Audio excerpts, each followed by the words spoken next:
No matter how big or small someone looks, treat them with respect because one day life might humble you in a way you never imagined. Story time. Stella was well known at the Busy Junction in Freetown. She ran a small stall where she sold roasted cassava to passengers and pedestrians walking by. Her cassava was always hot, delicious, and affordable. People loved it, but there was one problem: Stella's mouth. She had a sharp tongue with no filter. Whether you were rich, poor, young, or old, if Stella didn't like what you did, she lashed out without thinking twice. Her insults were legendary at the junction. Some laughed about it, but many hated her attitude. She had lost several good customers because of her mouth, but Stella didn't care. Na me cassava they were eat. If they want buy, let them buy. Uda no want buy, let left. Nobody need try me. She would boast whenever someone complained about her behavior. One hot afternoon, as Stella found the roasting fire, an old man approached. He wore traditional attire, an old but clean white gown and a red cap. His face was wrinkled, his steps slow. He quietly sat on the small wooden bench beside the stall and calmly said, "Me pikin, make 2 cassava for me, ah?" Stella nodded, still chatting loudly with another vendor. She barely looked at him as she placed the cassava on the plate. The old man ate slowly, smiling faintly at every bite. When he finished, he dipped his hand into his pocket to pay. But his expression changed. His pocket had a large tear and the money was gone. He cleared his throat nervously and said softly, "Me pikin, abeg, I no see me money, e don fall down. I go run go take other money now and come pay you back, yeah?" But Stella exploded like wildfire. Wetin you say? You think say na free cassava I dey sell? You wan carry run down me business? Old pal like you na thief man. The man raised his hand pleading, "No, I no wan thief you. I swear to me life." Before he could finish, pam! Stella slapped him across his face. Gasp erupted from onlookers. Then she spat on his face and said insulting words that pierced the old man's soul. "Old thief, if you say a fool, if you not pay me till the me hand you dey go." The old man's eyes filled with tears as he held his cheek. Before the scene could escalate further, a young man who had been watching stepped in and paid for the old man's food.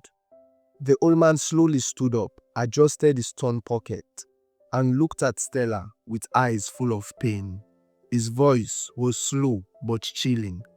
"Na me go be the last person wey you go curse or ever pit for." He turned and walked away, his frail frame trembling. Days passed, and Stella forgot about the old man, went on with her life. But one morning, she woke up with a swelling on her jaw. She laughed it off. Na small it had in the Welgie snore.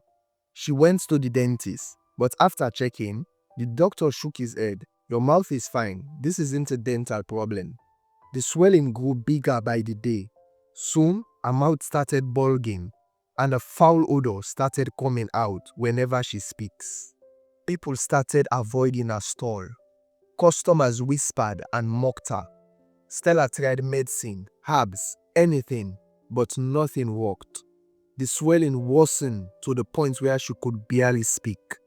Fear gripped her. She traveled up country to different native doctors, but they all said the same thing: "This na curse. You offend person, na im don swear you so, na im no more go able many."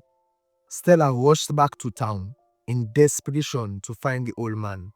But when she asked around, what she had froze her heart. "Pal Mami, he died 2 months ago." Her knees gave way. Tears started rolling down her cheeks. She was too late. For the first time in her life, Stella felt hopeless. She went home, locked her door, and cried all night. She even thought about ending her own life, until she had a dream. In the dream, the old man stood by a grave and said, "If you want peace, come Osadi and beg in his spirit." At sunrise, Stella found where he was buried. She knelt at his grave, her mouth throbbing in pain. She wept bitterly, beating her chest. Papa, sorry, I no mean for treat you so. I beg you forgive me. Have mercy on me, I wrong. She prayed until her voice cracked, promising never to insult anyone again. That night, Stella slept deeply for the first time in weeks. When she woke up the next morning, the swelling was completely gone.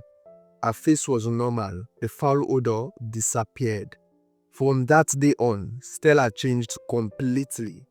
She became humble, quiet, and respectful, even to children. Whenever people ask her why, she only said, "You must have able killing, so if you know how to talk to a person."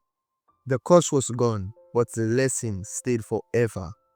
The end. Today's shout out is going to Hassan Conscious from Dubai.